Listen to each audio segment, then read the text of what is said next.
ఈ సమయంలో మనము ఎంతో ప్రాముఖ్యమైన సమయంలోకి మనము రాగలుగుతూ వచ్చినాం. అందు నిమిత్తమై మనము ప్రభు యొక్క బల్లో చేయడానికి మునుపు కొన్ని లేఖనాలను ఆధారం చేసుకొని మనము మన వ్యక్తిగత జీవితంలో సరిచేసుకొని మనము బల్లో చేయవేసినటువంటి వారుగా ఉంటాం. మొదటి కొరింథీయులకు రాసిన పత్రిక, దయచేసి రండి. మొదటి కొరింథీయులకు రాసిన పత్రిక 11వ అధ్యాయము.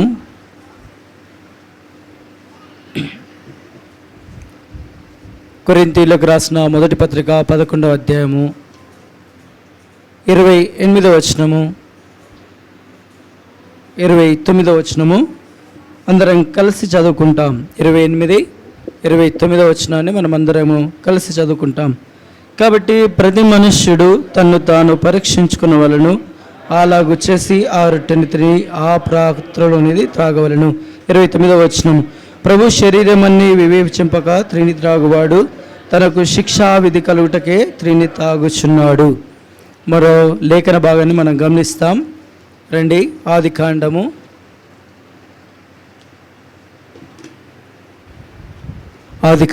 32వ అధ్యాయము. ఆదికాండము 32వ అధ్యాయము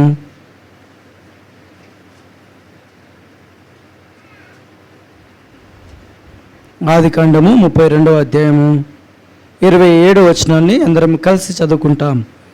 ఆయన నీ పేరేమని అడగగా అతడు యాకోబు అని చెప్పెను.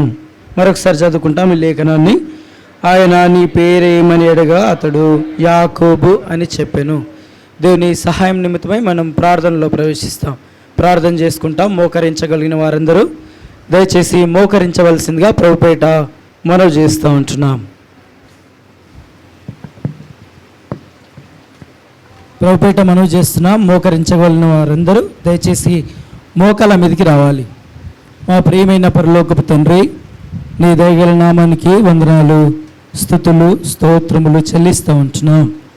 గతించిన దినములు, మాసములు మమ్మల్ని కాపాడి 2025వ సంవత్సరం వరకు మమ్మల్ని భద్రపరిచి 3వ మాసంలో చివరి ప్రభుదినం వరకు కృప చూపించి ప్రభా మా తండ్రి మా జీవిత యాత్రను సాగించుట కొరకు మాకు రాజుగా, అధిపతిగా, మాకు సంరక్షకుడుగా, మా విమోచకుడుగా ఉండి ప్రభా మా పట్ల నీవు అపారమైన ప్రేమను కనపరుస్తూ వచ్చిన విధానమును బట్టి మీకు వందనాలు, స్తుతులు, స్తోత్రములు చెల్లిస్తూ ఉంటున్నాం. ప్రభా నిజముగా నువ్వు నాకు కాపరిగా ఉన్నందుకు వందనాలు. దావీదు జీవితంలో ఆయనకు కాపరిగా ఉన్నావు, సంరక్షకుడిగా ఉన్నావు. మా జీవితంలో గిరంగా నువ్వు నాకు కాపరిగా ఉండి నన్ను పోషిస్తూ, నడిపిస్తూ, సంరక్షిస్తూ, భద్రపరుస్తూ నా పడక నా నడకను ఎరిగి ప్రభా మా తండ్రి మమ్మల్ని నిత్యము సంరక్షిస్తున్న దేవానికి వందనాలు, స్తుతులు, స్తోత్రములు చెల్లిస్తూ ఉంటున్నాం. సొంత తలంపుల చేత, సొంత ఉద్దేశము చేత లోకానుసారమైన జీవితము జీవిస్తున్నటువంటి నా జీవితంలో ప్రభా, అంధకారమైన నా జీవితంలో, లోయలాంటి అనుభవం కలిగినటువంటి నా జీవితంలో ప్రభా నువ్వు నీ యొక్క సహవాసంలో కలుపుతూ వచ్చినావు. నీవు నాతో అనునిత్యము ముచ్చటిస్తూ మాట్లాడుతూ ప్రభా మరి తండ్రి నన్ను సరిచేస్తూ నన్ను పోషిస్తూ ముందుకు నడిపిస్తున్న దేవానికి వందనాలు, స్తుతులు, స్తోత్రములు చెల్లిస్తూ ఉంటున్నాం. అంత మాత్రమే కాదు, కానీ ఎష్కోలు లాంటి అనుభవంలో నన్ను కలుపుతూ వచ్చినావు. ఫలించేటటువంటి అనుభవంలోనికి నన్ను తీసుకుని వచ్చినావు. ప్రభా మరి తండ్రి జ్ఞానం లేనివాడును, బుద్ధి లేనివాడును, లోకానుసారుడును, సొంత తలంపులు నెరవేర్చుకున్నటువంటి వాడును, ఈ అంధకారం అని తెలియక తిరుగుతున్నట్టు నా జీవితంలో ఫలింపుని తీసుకుని వచ్చినావు. మరి తండ్రి వ్యక్తిగతమైన నా జీవితాన్ని కడుతూ వచ్చినావు. మరి తండ్రి నా యొక్క కుటుంబాన్ని కడుతూ వచ్చినావు. సంఘంలో కలుపుతూ వచ్చిన నీ అపారమైన ప్రేమను బట్టి, ఫలింపులోనికి తీసుకొని వచ్చిన ఈ యొక్క విధానం బట్టి మీకు వందనాలు చెల్లిస్తూ ఉంటున్నాం. అంత మాత్రమే కాదు, కానీ బెరాక అనే లోకల్లో గిట్టంగా నన్ను కలుపుతూ వచ్చినావు, ఆశీర్వదిస్తూ వచ్చినావు. నువ్వు ఆశీర్వదిస్తేనే తప్ప మరి తండ్రి నడవలేను, పోలేను, జీవించలేనటువంటి అనుభవంలోని మరి ప్రభావం తీసుకొని వచ్చిన విధానం బట్టి స్తుతిస్తూ, మహింపరుస్తూ, ఘనపరుస్తూ ప్రభా చదువుకున్నటువంటి లేఖన భాగము ప్రభా మా కొరకు ఆశీర్వదించుము, విడిచి పంచిపెట్టుము.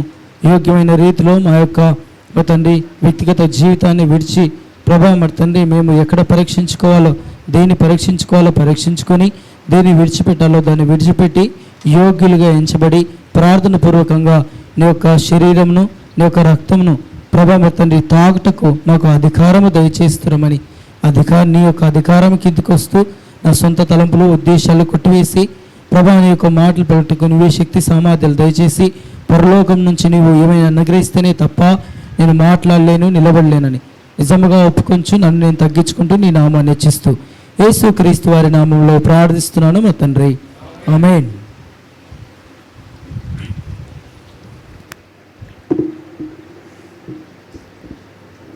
రండి, చదువుకున్నటువంటి లేఖన భాగంలో 11వ అధ్యాయము కొరింథీయులకు రాసినటువంటి మొదటి పత్రిక 11వ అధ్యాయము ఇక్కడ 28వ వచనం దయచేసి ఎవరైనా చదవండి. కాబట్టి ప్రతి మనుష్యుడు తన్ను తాను ఏం చేయాలంట? తన్ను తాను పరీక్షించుకోవాలి. కాబట్టి ప్రతి మనుష్యుడు పరీక్షించుకోవాల్సినటువంటి సమయము. వ్యక్తిగతంగా నేను దేవుని ఎరిగిన వారు లేకపోతే లోకస్తులో ఇక్కడ రాయబడలేదు, కానీ వ్యక్తిగతంగా ప్రతి ఒక్కరు, కాబట్టి ప్రతి ఒక్కరు ఇక్కడ ఏం చేయాలంట? పరీక్షించుకోవాలి. ఏ విధంగా పరీక్షించుకోవాలి? చదవండి 28.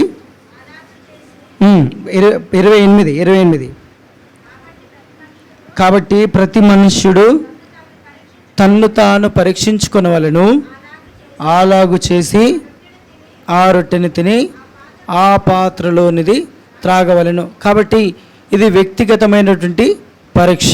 ఇది వ్యక్తిగతమైన పరీక్ష. ఎవరు మనల్ని పరీక్షించరు.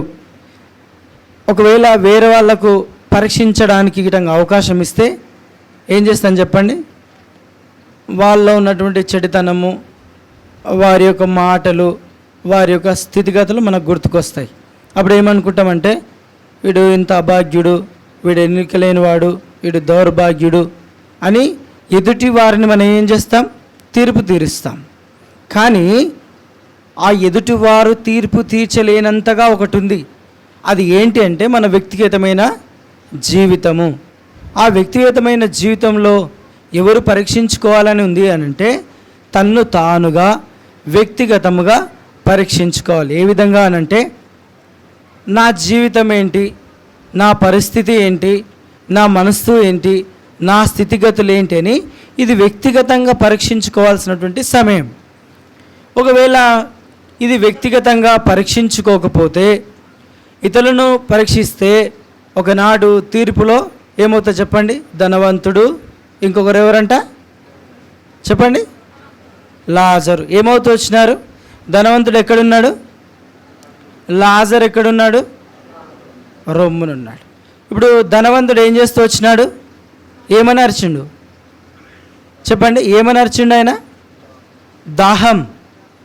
కాబట్టి మనము ఇతరులను పరీక్షిస్తే, ఇతరుల యొక్క పరీక్షను మనం గిట్టంగా గైకుంటే ఏం చేస్తామంటే మన యొక్క పరిస్థితి ధనవంతుని పోలి ఉంటుంది. కాబట్టి ఇక్కడ దరిద్రులు ఎవరు, ధనవంతులు ఎవరు, యోగ్యులు ఎవరు, అయోగ్యులు ఎవరు అని కాదు, కానీ ఇది వ్యక్తిగతంగా పరీక్షించుకోవాల్సినటువంటి సమయం. కాబట్టి ఈ పరీక్షలో ఎవరైతే నెగ్గుతారో వాళ్ళు మాత్రమే ఆ శరీరాన్ని తాకుటకు కానీ ఆ యొక్క రక్తమును తీసుకోవడానికి కానీ అర్హులు.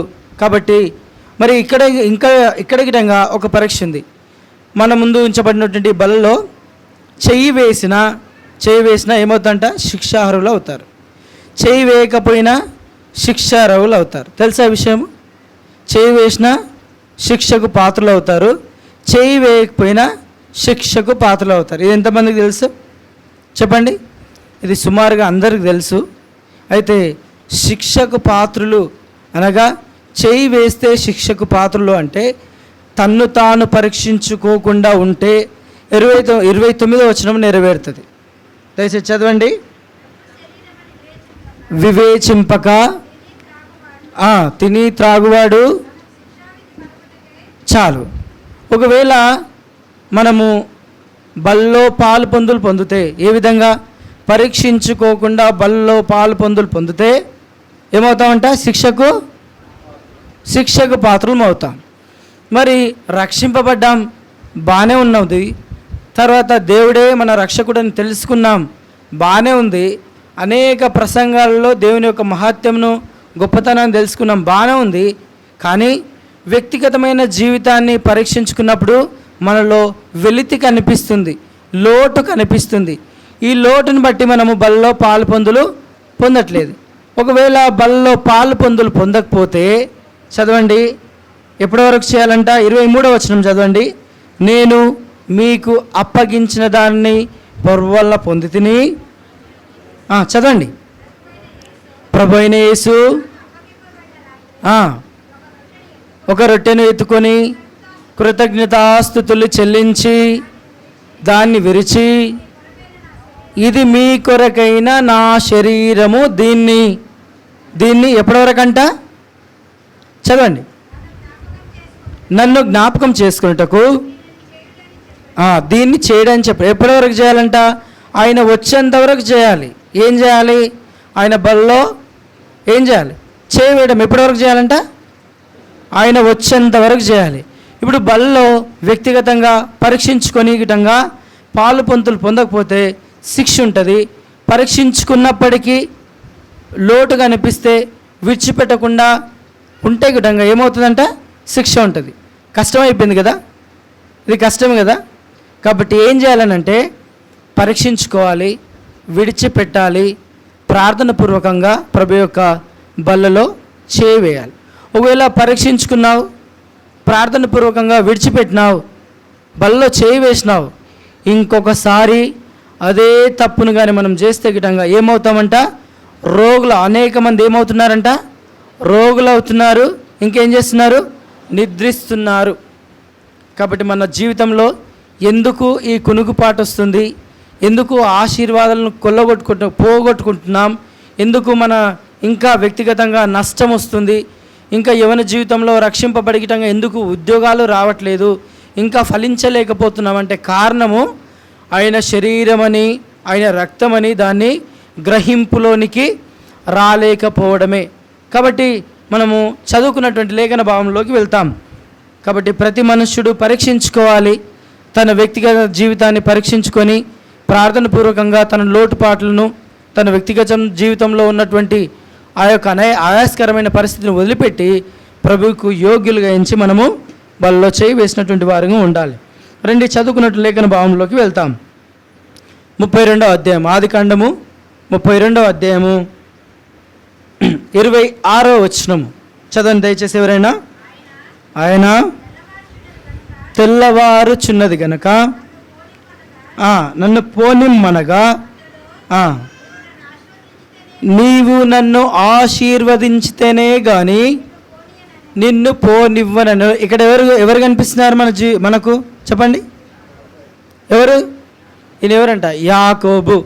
యాకోబు జీవితం గురించి ఎంతమందికి తెలుసు చెప్పండి? సుమారుగా అందరికీ తెలుసు. యాకోబు ఎలాంటి వాడు? మోసగాడు. యాకోబు యొక్క జీవితంలో పుట్టుకతోనే ఏం స్టార్ట్ అయిందంట? 27వ అధ్యాయంలో మనం గమనిస్తాం.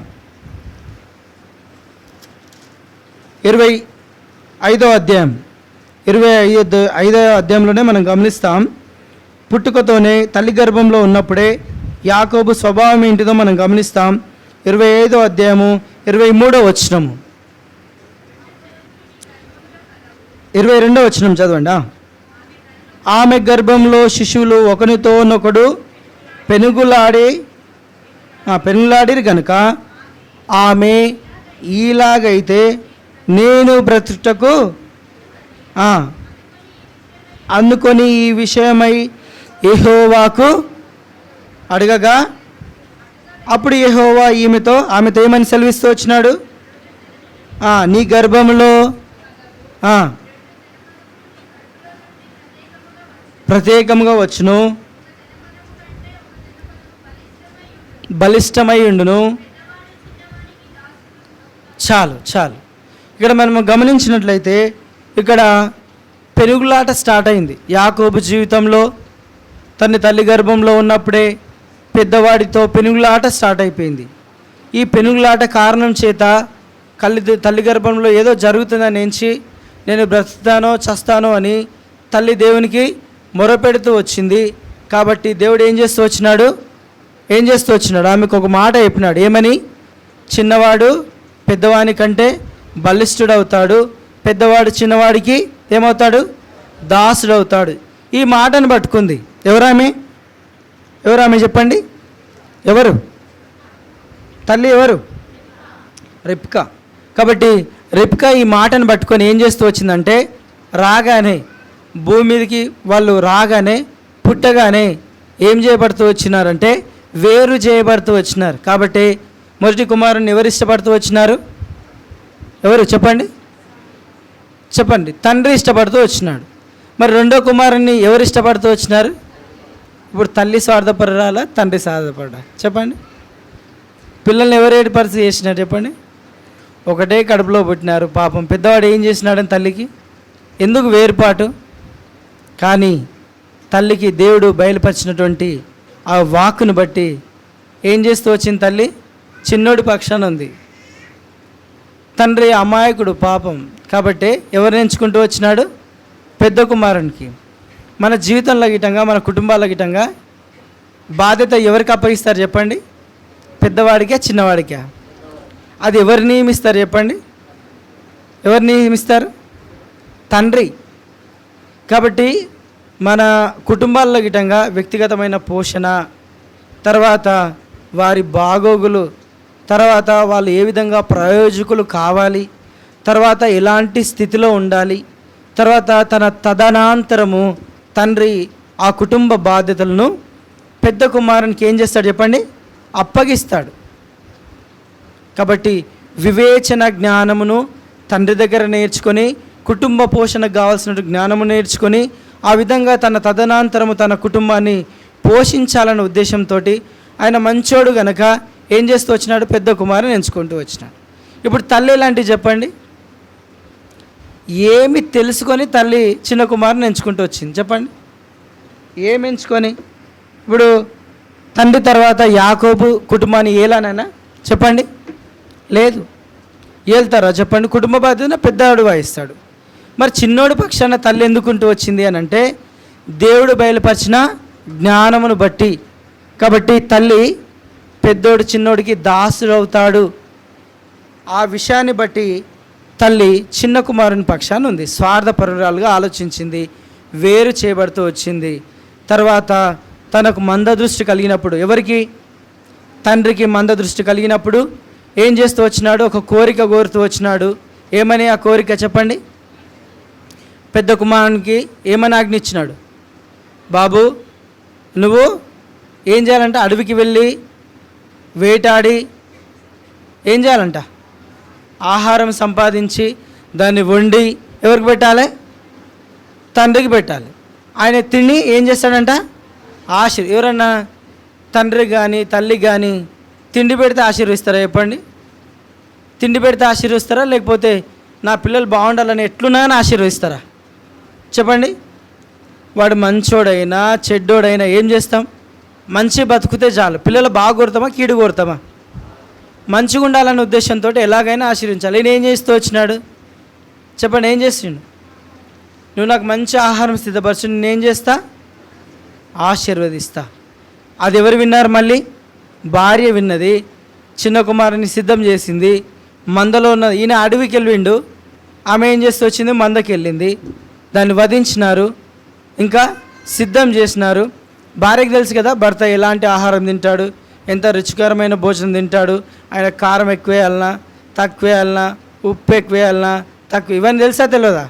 కాబట్టి కుటుంబ యజమానికి కావాల్సినటువంటి రుచికరమైన భోజనాన్ని సిద్ధపరిచి చిన్న కుమారునికి ఇచ్చి సిద్ధపరిచి పంపించి ఏం చేస్తూ వచ్చినాడు? ఇప్పుడు ఆయన దగ్గరికి తీసుకొని వెళ్ళినాడు. కానీ ఆయన తిన్నాడు. తర్వాత ఆశీర్వదించడానికి ఆయన పట్టుకున్నప్పుడు శరీరం ఏ విధంగా ఉందంట? శరీరము పెద్ద కుమారుడి, కానీ చెప్పండి వాయిస్ మాత్రము, గొంతు మాత్రం ఎవరిది? చిన్న కుమారుడిది. కాబట్టి ఆయన గుర్తుపట్టినాడు. నీ పేరేం పేరు అని అడిగినాడు. చదవండి ఆ విషయము.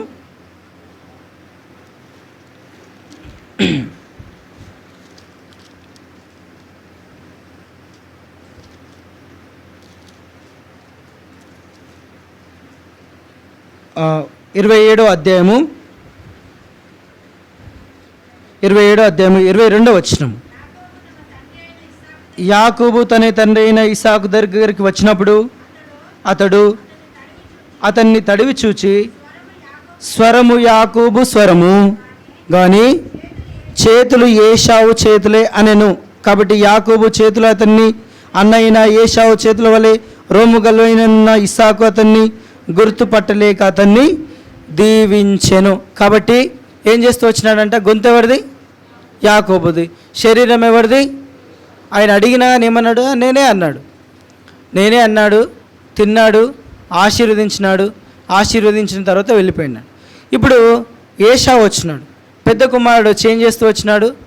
ఇదిగో తండ్రి, నువ్వు సిద్ధపరచమన్న ఆహారం తెచ్చినాను, ఇది తిని నన్ను ఇప్పుడు సంవత్సరం మొదలే. ఆయన ఏమన్నాడు? అయ్యో కుమారుడా, ఆశీర్వాదాలన్నీ ఆశీర్వాదాలను ఎవరు తీసుకెళ్ళినారు? ఒక దొంగ వచ్చినాడు, ఒక మోసగాడు వచ్చినాడు. ఈయనెవరు? ఇంటి దొంగ. ఈయనెవరు చెప్పండి? ఇంటి దొంగ. బయటి దొంగను పట్టుకోవచ్చు, కానీ ఇంటి దొంగను చెప్పండి. ఇంటి దొంగను పట్టుకోవడం కష్టమా లేకపోతే సులువా? బయటలను ఈజీగా పట్టుకోవచ్చు అంట. ఎందుకు? మన ఇంట్లోకి వచ్చి ఏదన్నా దొంగతనం చేయాలని అంటే దారి తెలియదు, ఎక్కడుంటుందో తెలియదు, ఏం చేయాలో తెలియదు, తడబడుతూ ఉంటారు, పొరపాటు చేస్తారు, దొరికిపోతారు. మరి ఇంటి దొంగ చెప్పండి, ఇంటి పైన అధికారం ఉంది, ఇంటి దొంగ దొరుకుతాడా? ఏ సమయంలో మన ఇంటి వాళ్ళు బయటికి వెళ్తారో తెలుసు, కీ ఎక్కడ పెడతారో తెలుసు, ఏది ఎక్కడుందో తెలుసు. నీట్గా తీసుకోవడం, ఉన్నది ఉన్నట్టుగా మళ్ళీ పెట్టడం, అక్కడి నుంచి జారుకోవడం, అందరు వచ్చిన తర్వాత ఈయన రావడం, అందరితో పాటుగా పోయింది అనడం. ఇది ఇంటి దొంగ స్వభావం. కాబట్టి ఆయన ఏం చేస్తూ వచ్చినాడంటే, ఇంటి దొంగనే ఏం చేస్తూ వచ్చినాడు? మోసగిస్తూ వచ్చినాడు. ఈ మోసం పట్ల ఏం చేస్తూ వచ్చినాడు? పెద్ద కుమారుడు ఆగ్రహపడుతూ వచ్చినాడు. తర్వాత తన తండ్రిని అడుగుతూ వచ్చినాడు, తండ్రి, ఒక్క చిన్న దీవెనైనా, కొద్దిపాటిదైనా, కొంచెమైనా నా కోసం ఉంచలేదా అని అడిగినాడు. కానీ తండ్రి ఏమన్నాడు? అయ్యో నా కుమారుడా, నా దగ్గర ఏమి లేదు ఇంకా. కాబట్టి ఇదంతా తల్లి చూస్తూ వచ్చింది. చూసి ఈ ఆగ్రహాన్ని చూస్తూ వచ్చింది. పెద్ద కుమారుడు మొరిటివాడని తెలుసుకుంటూ వచ్చింది. తద్వారా ఏం చేయబడుతూ వచ్చిందంటే, చిన్న కుమారుడిని తన మామైన లాబాను దగ్గరికి పంపివేస్తూ వచ్చింది. ఇప్పుడు లాబాని దగ్గరికి వెళ్తే పెద్ద కుమారుడు ఏమనుకున్నంటే, పిరికి బంద, నన్ను చూసి పారిపోయిండు అని అనుకోవాలనా? కానీ అలా ఏమనుకున్నాడంటే, తన తండ్రి అయిన ఇసాకు తన మిద్యానరంలో ఉన్నటువంటి మామ దగ్గరికి పోయి, తన తండ్రి సెలవిచ్చినాడు కదా తన మామ కుమార్తెను పెళ్లి చేసుకోమని, కాబట్టి అక్కడ పోయినాడని అనుకున్నాడు. కానీ తనలో ఉన్న కోపము, పగ, ప్రతీకారము, ద్వేషమంతా పెద్ద కుమారుని దగ్గర అలాగే ఉండిపోతూ వచ్చింది. ఈయన పోయినాడు. ఎవరు పోయినారు? ఇప్పుడు మిద్యారణ్యానికి మామ దగ్గరికి యాకోబు పోయినాడు. యాకోబు పోయి మామ దగ్గర కొలువు చేస్తూ వచ్చినాడు. ఆయన మామ దగ్గర ఉన్న చిన్న కుమార్తె ఎంతో అందగత్తె, సౌందర్యవతి అని తెలుసుకొని చిన్న కుమార్తెను వివాహం చేయాలని అనుకున్నాడు. కానీ మామ ఏం చేస్తూ వచ్చినాడంటే, పెళ్ళి నైటే సిద్ధపరిచి చిన్న కుమార్తెకు బదులుగా నైట్లో ఏముంటుంది చెప్పండి? చీకటి ఉంటుందా, పగలు ఉంటుందా? ఆ చీకట్లో ఏం చేస్తూ వచ్చినాడంటే, చిన్న కుమార్తె ప్లేస్లో పెద్ద కుమార్తెను పెట్టి పెళ్ళి చేసేసినాడు. అయిపోయింది. ఇంకా తేరి చూసేసరికి ఆమె కళ్ళకి ఏముందంట చెప్పండి? ఆమె సౌందర్యవత, జబ్బు కళ్ళ ఆమె చూడడానికి ఎంతో అందహీనంగా ఉంది. నువ్వు నన్ను మోసం చేసినావా అని అన్నాడు. అంటే ఏమన్నాడు? అయ్యో నేను కానీ చూసుకోలేదు, ఇప్పుడు చిన్న కుమార్తె ఉందిగా, మళ్ళీ ఇంకో కొన్ని సంవత్సరాలు ఏం చేయి మళ్ళా. ఇప్పుడు యాకోబు మోసగాడే తన అన్నని ఎన్నిసార్లు మోసం చేస్తూ వచ్చినాడు? ఒక్కసారే మోసం చేస్తూ వచ్చినాడు. కానీ మామ ఎవరంట? మోసగాళ్ళకే మోసగాడు. ఒక మాటలో దొంగలకే గజ దొంగ అనుకోవచ్చు.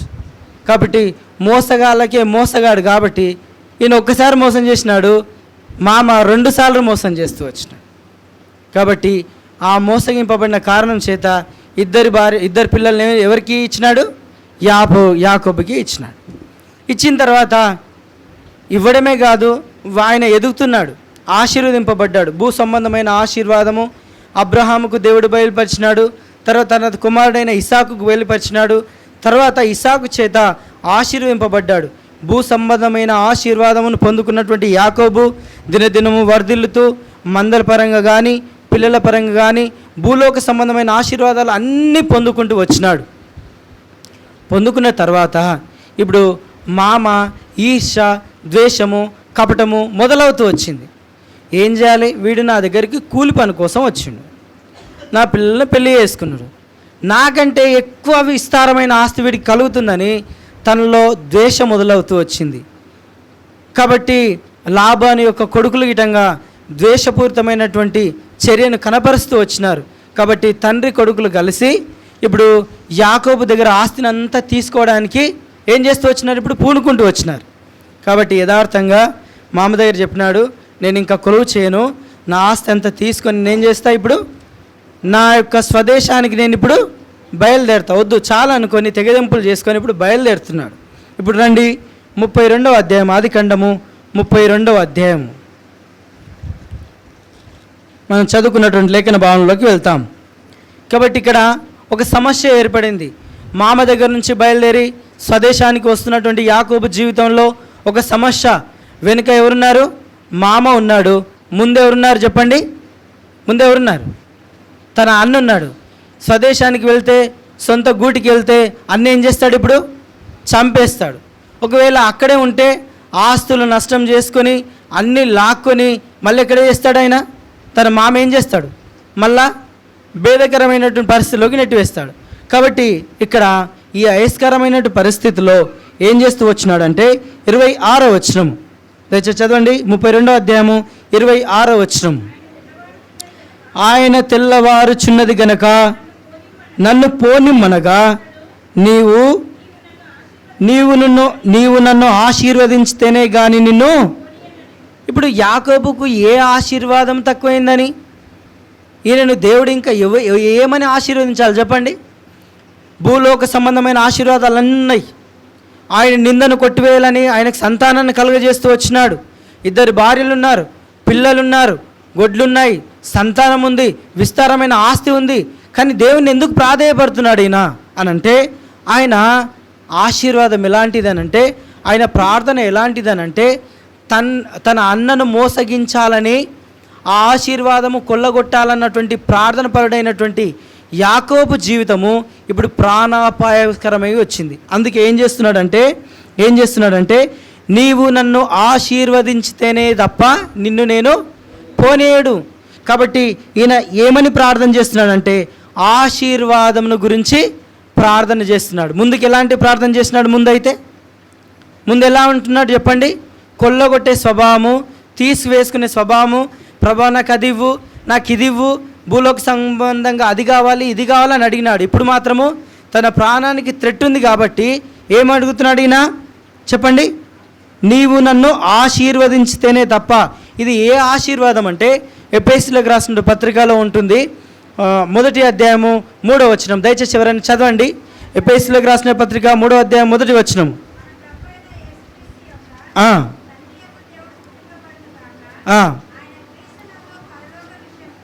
ఆయన క్రీస్తునందు పరలోక విషయంలో ఆత్మ సంబంధమైన ఆశీర్వాదము. కాబట్టి ఆయనకు విస్తారమైన ఆస్తి ఉంది, ఆస్తిపరంగా ఆశీర్వాదం ఉంది.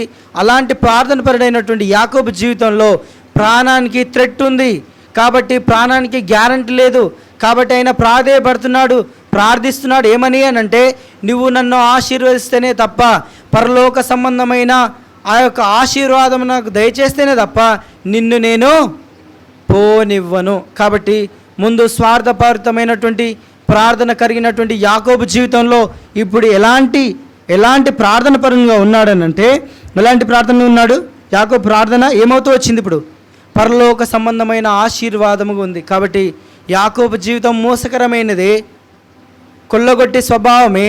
కానీ ఇప్పుడు ఆత్మ సంబంధమైన ఆశీర్వాదం గురించి ప్రార్థిస్తూ ఉంటున్నాడు. కాబట్టి ముందు ప్రార్థనకు ఈ ప్రార్థనకు తేడా ఉందా లేదా? కాబట్టి యాకోబు జీవితంలో ప్రార్థన మారినట్టుగా మనం గమనిస్తాం. ఇది మొదటిది. రెండవదిగా మనం గమనించినట్లయితే 27వ వచనం, ఆయన నీ పేరేమని అడగగా అతడు యాకోబు అని చెప్పెను. అప్పుడు ఆయన పోరాడి గెలిచితివి గనక చాలు. ఇప్పుడు ఈయన ఏమన్నాడంటే ఆయన నీ పేరేమని అడిగినాడు. ప్రభువైన యేసుక్రీస్తు వారు వచ్చినారు, ప్రార్థనలో మార్పును గమనించినాడు. గమనించి, బాబు నీ తండ్రి దగ్గరికి వెళ్ళినావు, నీ పేరేమని అడిగితే తడివి చూస్తే ఏషావు అన్నావు, ఇంతకు మరి నాకు ఏషావుగానే అప్పటి నుంచి గుర్తున్నావు, మరి నీ పేరేమి అని అడిగినాడు. ఇప్పుడు ప్రభువైన యేసుక్రీస్తు వారి దగ్గర ఈయన ఏమని ఒప్పుకున్నాడు చదవండి. ఆయన నీ పేరేమని అడగగా ఆయన ఏమన్నాడు? యాకోబు. అంటే యాకోబు అనే మాటకు అర్థం ఏంటి చెప్పండి? మోసగాడు. యాకోబు అనే మాటకి ఏంటి అర్థము? మోసగాడు. ప్రభా నేను మోసగాడిని అని ఈయన ఒప్పుకున్నాడు. కాబట్టి ప్రభువైన యేసుక్రీస్తు వారు అడిగినారు. దేవుడు ఏమని అడిగినాడంటే నీ పేరేమని అడిగినాడు. ఈయన యథార్థముగా ప్రభా నా పేరు మోసగాడు, అయ్యా నా పేరు మోసగాడయ్యా అని చెప్తూ వచ్చినాడు. కాబట్టి యథార్థముగా ఒప్పుకున్న కారణం చేత ఏం చేయబడ్డాడు ఈయన చెప్పండి? ఆశీర్వదింపబడ్డాడు. ఏ విధంగా ఆశీర్వదింపబడ్డాడు? అప్పుడు ఆయన నీవు దేవునితోనూ మనుషులతోనూ పోరాడి గెలిచితివి గనక నీ పేరు ఇశ్రాయేలు. ఇశ్రాయేల్ అనే అర్థం ఏంటి చెప్పండి? పోరాడువాడు. ఇంకా చెప్పండి? ఆశీర్వాదాలకు యోగ్యుడు అని అర్థం.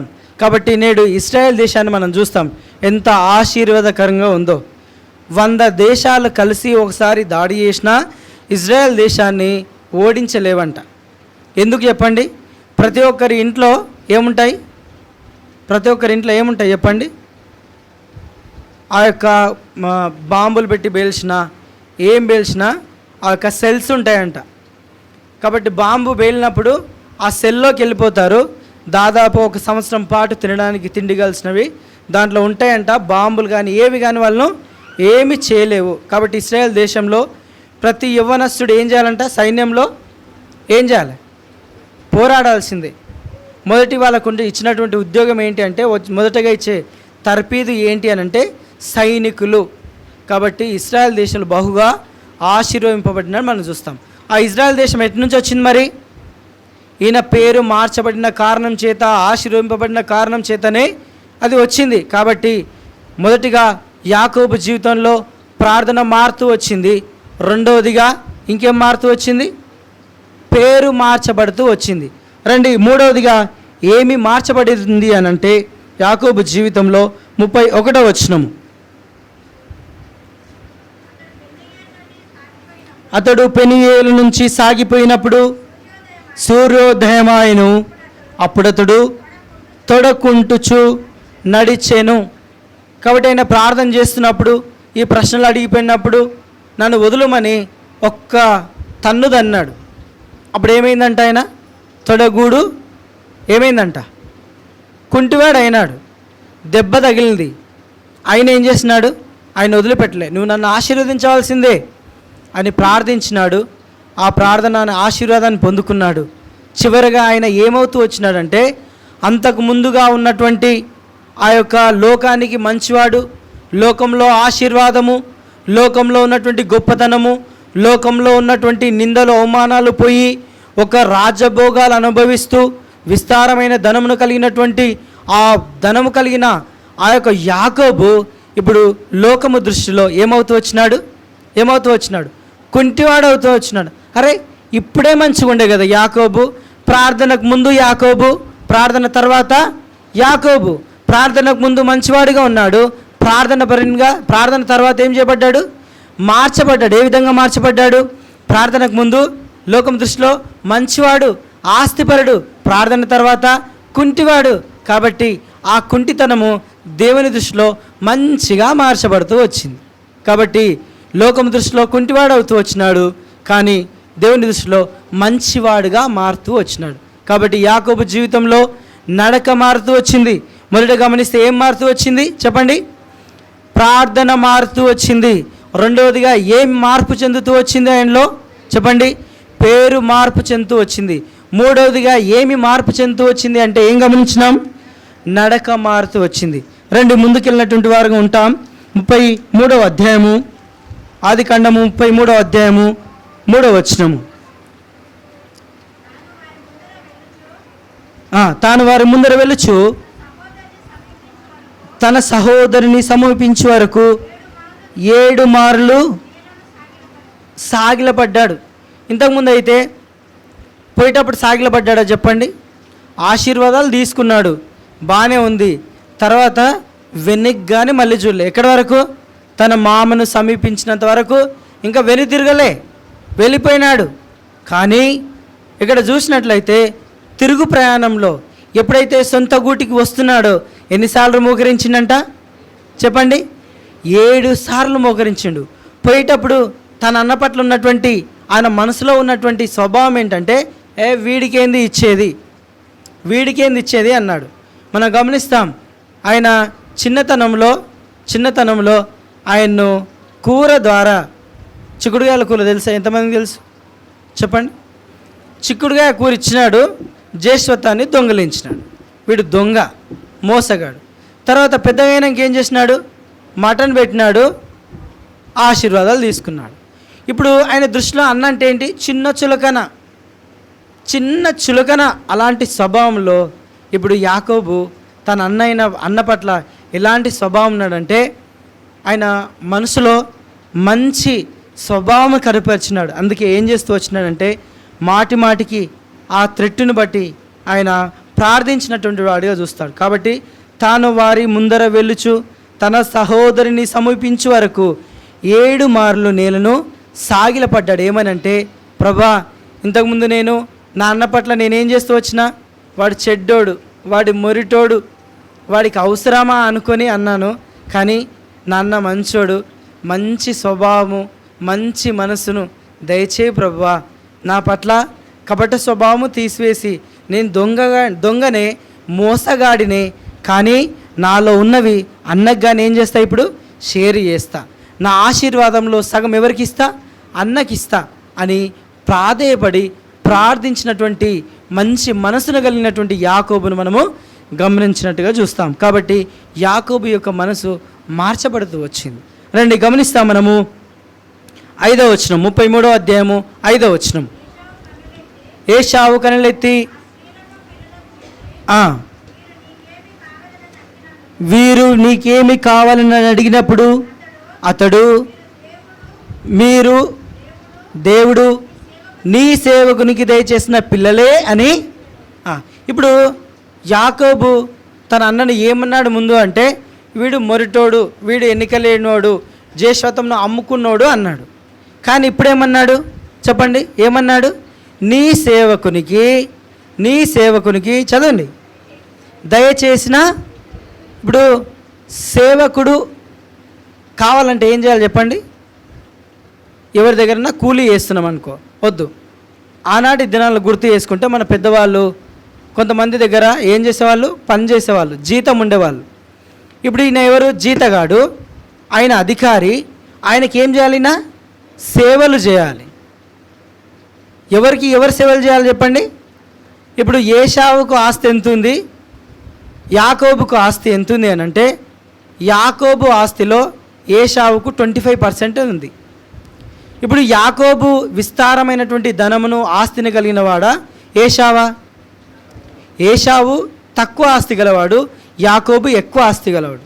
ఇప్పుడు యాకోబు దేవుడిచ్చినటువంటి మాట ప్రకారము చిన్నవాడి దగ్గర ఏం చేయాలి? దాసుడు కావాలి. కానీ తనలో ఉన్నటువంటి స్వభావాన్ని తీసివేసి యాకోబు ఏమంటున్నాడంటే, నీ దాసుడికి దేవుడు దయచేసినటువంటి పిల్లలే అంటున్నాడు. కాబట్టి ఆయన మాట ఏం చేయబడింది ఇప్పుడు చెప్పండి? మార్చబడింది. కాబట్టి ఆయన మనసు మార్చబడింది, ఆయన ప్రార్థన మార్చబడింది, ఆయన నడక మార్చబడింది, చివరిగా ఆయన మనసు మార్చబడి మాటను గిటంగా మార్చబడినటువంటిగా మనం చూస్తాం. రండి ఇంకొక విషయాన్ని మనం గమనిస్తాం. 10వ వచనం, 33వ అధ్యాయము 10వ వచనము. అప్పుడు యాకోబు, అట్లా కాదు, నీ కటాక్షము నా మీద నున్న ఎడల చిత్తగించి నా చేత ఈ కానుక పుచ్చుకొనుము, దేవుని ముఖము చూచున్నట్లుగా నీ ముఖము. ఇప్పుడు మనము ఏదన్నా స్వార్థపూరితమైతే, మన స్వార్థపరులమైతే ఏం చెప్తామంటే, బా ఎట్లంద్రా నీ ముఖము బంగారము అంటాం, కలుస్తే అంటాం. ఇప్పుడు అన్న పట్ల ఆయన ఒక ముద్ర ఉంది, ఒక గుర్తు ఉంది. ఏమని అంటే, ఆ దళిద్రుడు, ఆడు మోటుగాడు, ఆడెవడుకుంటే ఎక్కడుంటాడు, అడవిలో ఉంటాడు, వాని ముఖమేం చూసేది అనుకుంటామా అనుకోమా? ఎవరైనా తక్కువ ఆస్తి ఉంటే మన స్వభావంగిట అట్లా ఉంటుంది. ఏమని ఉంటుంది, వానికేంద్రా నా దగ్గర బైక్ ఉంది, బైక్ని చూసినోడిని కారోడు అనుకుంటాడు, నా దగ్గర కారు ఉంది, వాని దగ్గర ఏముంది, బండి ఉంది, నేను ఎక్కువనా వాని ఎక్కువనా. తర్వాత ఇంకొక మంచి ఇంకేదైనా కలిగి ఉన్నావు అనుకో, మంచి బిల్డింగ్ కలిగి ఉంటే, వాడు గుడిసేరా, నాది బండలిల్లు కలిగిన వాడిని చూసి ఒక మంచి బంగ్లా ఉన్నాడు అనుకుంటాడు, వాందేంది నాదేంటి. ఈ విధంగా వ్యత్యాసం ఉంటుంది. కానీ ఈయన ఏమంటున్నాడు అని అంటే, దేవుని ముఖము చూచినట్లుగా. ఆయన ఇప్పుడు అన్నలో ఆ మొరటి స్వభావాన్ని తీసివేసినాడు, ఆ యొక్క చిన్న చూపును తీసివేసుకున్న తర్వాత ఆయన ముఖాన్ని ఏ విధంగా చూస్తున్నాడంటే దేవుని ముఖముతో చూస్తున్నాడు. కాబట్టి ఆయన దృష్టిలో ఇప్పుడు ఏ విధంగా మార్చబడ్డాడనంటే దేవుని ముఖము చూచినట్లుగా.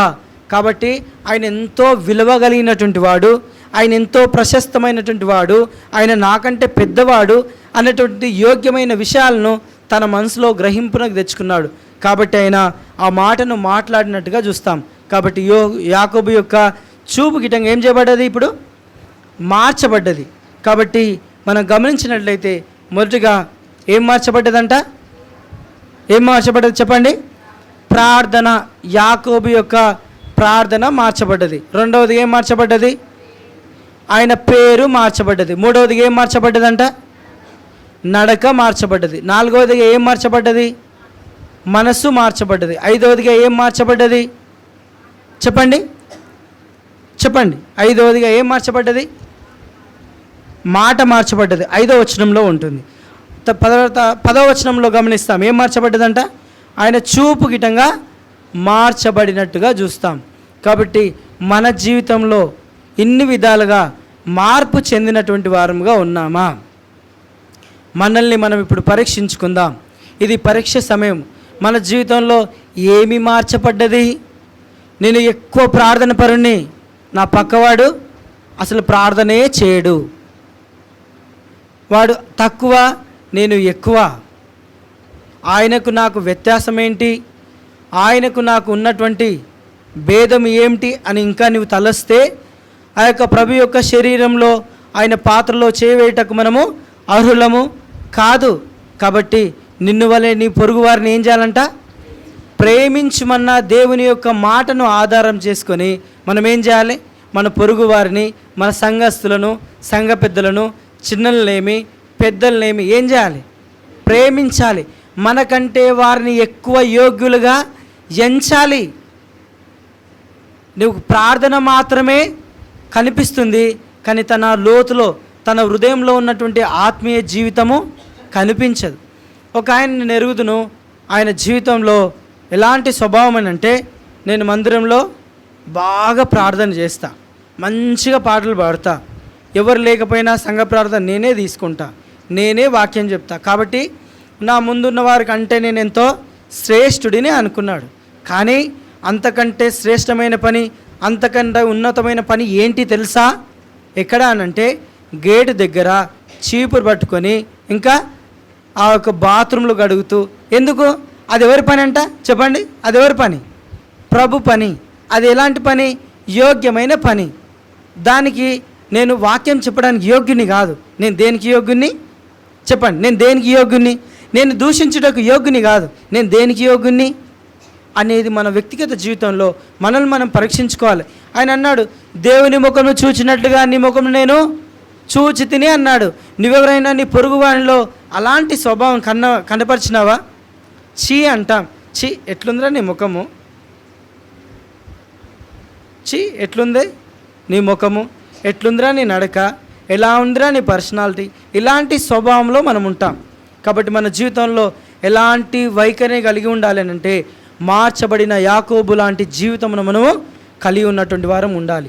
కాబట్టి అలాగూ మనం పరీక్షించుకొని మన వ్యక్తిగత జీవితంలో మార్పు చెందినటువంటి వారుగా ఉండి, ఒకవేళ నిజంగా అలాంటి స్వభావంలోనే మనం ఉంటే, యాకోబు ఏ విధంగా అయితే ప్రార్థనపూర్వకంగా తీసివేసుకొని ఆత్మ సంబంధమైన ఆశీర్వాదాలను తను పొందుకున్నాడో, మన జీవితంలో గిటంగా అలాంటి ఆశీర్వాదాలు పొందుకొని మనము యోగ్యులుగా ఎంచబడి ప్రార్థనపూర్వకంగా మనలో ఉన్నవి తీసివేసుకొని మనం బల్లో వేసినటువంటి వారము ఉంటాం. ప్రార్థన చేసుకుంటాం. అందరూ మోకరించండి. చెప్పబడినటువంటి లేఖనాలను ఆధారం చేసుకొని మన వ్యక్తిగత జీవితాలను మనం ఏం చేస్తాం? పరీక్షించుకున్నటువంటి వారము ఉంటాం.